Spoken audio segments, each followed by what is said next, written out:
What's up? This is James Robert Wright reporting from Los Angeles, where the other night I was very fortunate to have special comped press access to the green room at the House of Blues on the Sunset Strip of Hollywood to see the headliner Soul Asylum and Meat Puppets appearing there together.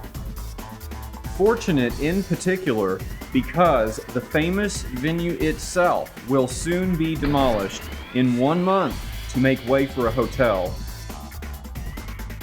I was particularly interested in the Meat Puppets because word on the streets of Hollywood is that the Kirkwood brothers have very open minds and are tuned into some of the more mysterious aspects of the world around us.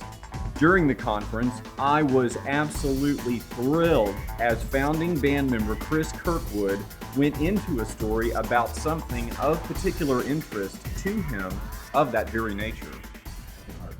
You know what I mean? Yeah. I read a really cool book a few years ago. It was the first time we played in Mississippi. We were in Oxford, Mississippi. It's like our first Mississippi gig after all these fucking decades. And across the street from the club was the bookstore. Right? And they were open, and I wanted a little coffee, and they were like, bookstores like sell coffee and stuff. So I go over there. So I'm browsing the stacks to get myself a little Java.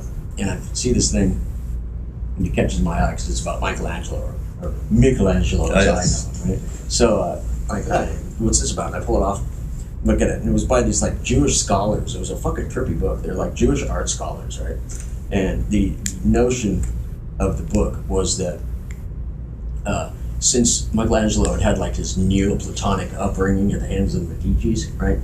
He was aware of like this Kabbalistic, nature of the Kabbalah and this kind of shit, right? So it's Jewish guys that like recognized this, or they came up with it because they know about the Kabbalah and all that.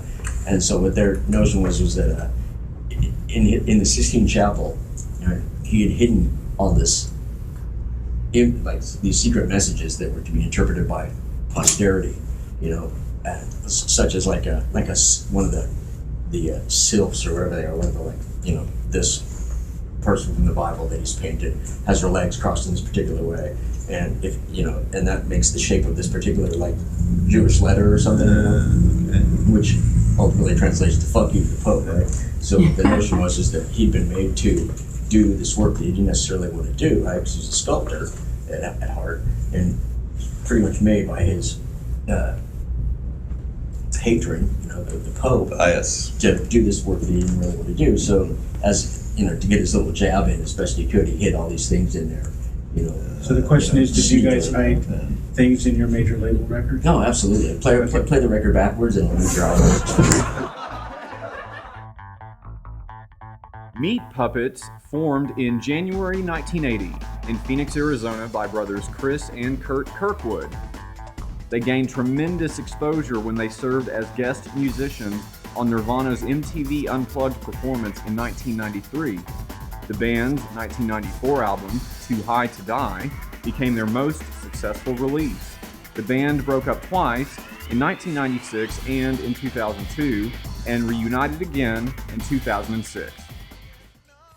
Soul Asylum formed in 1981 in Minneapolis, and in 1994 won the Grammy Award for Best Rock Song for Runaway Train. The music video made a tremendous impact on viewers because it featured photographs and names of missing children in a public service styled way.